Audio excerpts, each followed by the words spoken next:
And now, back to Wanted dito sa TV5.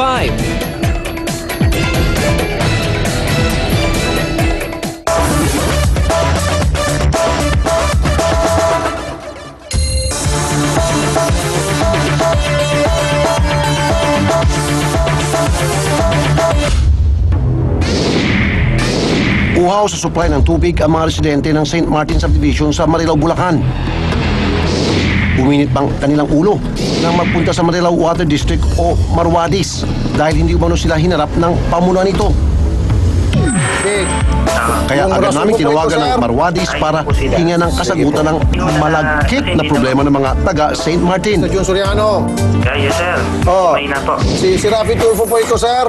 Yes, sir. Opo, matanong ko lamang po, bakit po yung mga residente ninyo, yung mga kliyente ninyo, sinisingil nyo, samantalang wala naman kayong naibisusupply na tubig sa kanila? Actually po, ang nangyayari ko kasi dito sa lugar ko namin, talaga hong mababa ho yung presyo dahil malakas ho yung demand.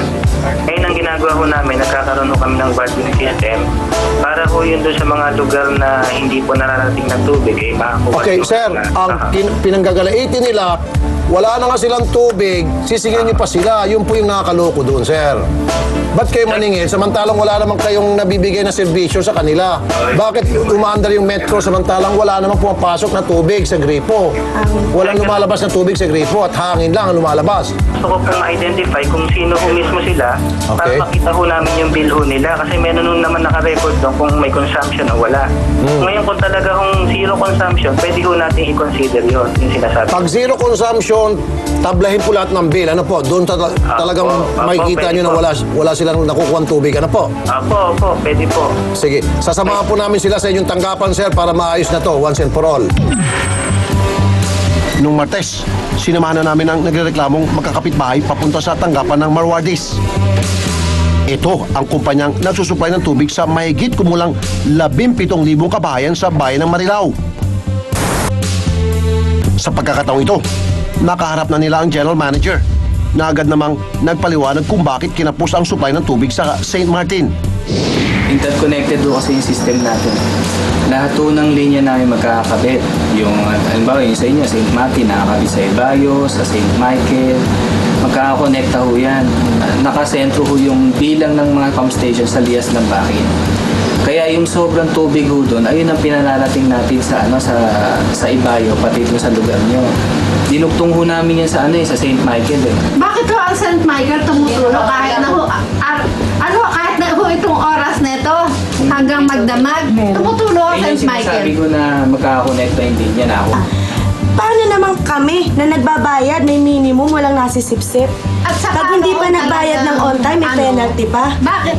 Hindi ba nyo talaga mabubuksan yung kami katulad noon? Sa ngayon, ito raw ang naisip na solusyon ng Marwadis. Yung valving system na gagawin, yung nasa yaso natin, na pag-usapan natin, yung purpose no, para daily, meron no tayong makuha tubig na magagamit natin, araw-araw may makuha tayo. Ngayon yung solution mo talaga namin, ang gusto namin, ma-improve yung oras ng dating ng tubig sa inyo. Kasi doon sa pag-aaral namin, yung groundwater ho natin, yung tubig ho natin doon sa ilalim, sa lugar ng Ibayo, mayroon na akong salt intrusion. Sabihin ho, may tubig kalat doon sa ilalim. Kaya hindi na ho kami makagawa ng poso. Ang mina ho ng tubig, nasa Lias, ng Baki, tsaka sa O. Doon ho yung mina ng tubig na may maganda pa ho quality. Kaya doon ho kami gumagawa ng poso. Ngayon yung pag nakagawa ho kami doon, ayun ho ang pinararating natin doon sa mga lugar na hindi na kami pwede makagawa ng poso tulad ng lugar nyo. Yung valving ba lang, dito malalaman na ho natin kung anong oras magkakaroon. Kasi pag monitor ho namin yun. Pag binubuksan nila doon ng 9 or 8, darating ang tubig, alauna. Tulad doon ng sinasabi nyo. Ang Marilao kasi relatively flat, pero merong mga lugar na elevated. Itong St. Martin kasi, ang pinakamalapit na source namin sa kanya is more or less mga 3,000 meters. Tapos ang pinakamataas na lugar doon sa St. Martin, kung saan namin pinadadalo yung tubig, ay mahigit kumulang 10 to 15 meters ang taas. Kaya medyo kailangan talaga ng pressure para ma-overcome yung elevation, para makarating sa kanila yung tubig. Dapat ba pipilitin ng alas 5 para darating sa atin mga alas 7, alas 8, gano'n? Eh, at least meron. Oo nga. Tayo na eh. Oo, kaya sabi mo kasi pinipihit ng alas 9, alas 10, diba? Dumarating sa atin alauna. So mga katuwid, dapat pihitin nila ng mga alas 5 para alas 8, may tulog na tayo. Yung mga- Tapos papatayin na lang nila ng alas 12. At least maaga. Alas 8 na. May makakatulog naman tayo ng maayos. You know, pansamantala po, base sa inyo, na hanggat hindi nyo pa nagagawa yung talagang solusyon para sa araw-araw Hanggat hindi ho namin, tatanggapin ho namin yun. Pero sana ho, tanong nga si Sir, kung ilang buwan, ilang linggo ba yung ibibigay namin sa inyong palugit para mabigyan ninyo kami ng talagang supply ng tubig na hindi naman ho kami magpupuyat talaga. Pasensya na po kayo kung ano po ang naririnig yung salita. Kayo man ho kakuan lumagay sa katayuan namin. Nakakapagbigay kayo ng tubig pag magre-reading kayo. Makakapagbigay kayo ng tubig pagka handyan na bayaran. Humihingi naman ng konting panahon ng Marwadis para masolusyonan itong problema. Ngayon na meron kaming ginagawa ngayon na nag-install kami ng nagkakabit kami ng booster pump doon sa isang source namin. Ang purpose ay para maitulak yung tubig mula doon sa source papunta doon sa mga lugar na naapekto.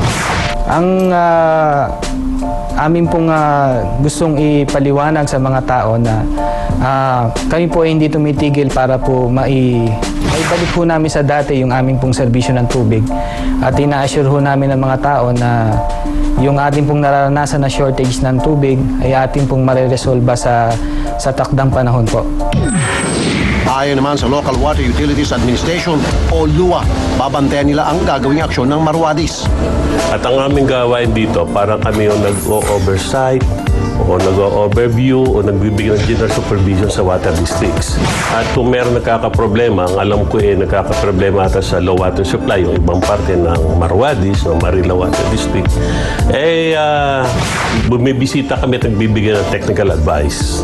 At inaalam namin sa water district anong mga plano nila para yung nagiging problema ng kanilang consumers ay mabigyan naman ng kasagutan. Ang supply ng tubig ay kabilang sa pangunahin nating pangangailangan. Kaya naman, nakakainit talaga ng ulo kapag hangin na ang lumalabas sa ating mga gripo. Kaya sana, maayos na ng Marwadis ang kanilang serbisyo sa mga taga St. Martin Subdivision. Nang sa gayon ay lumambig na ang ulo ng mga uhaw sa tubig na residente.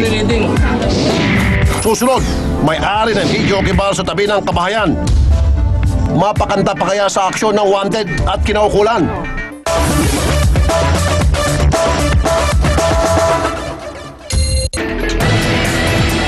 Don't go away. Magbabalik ang Wanted dito sa TV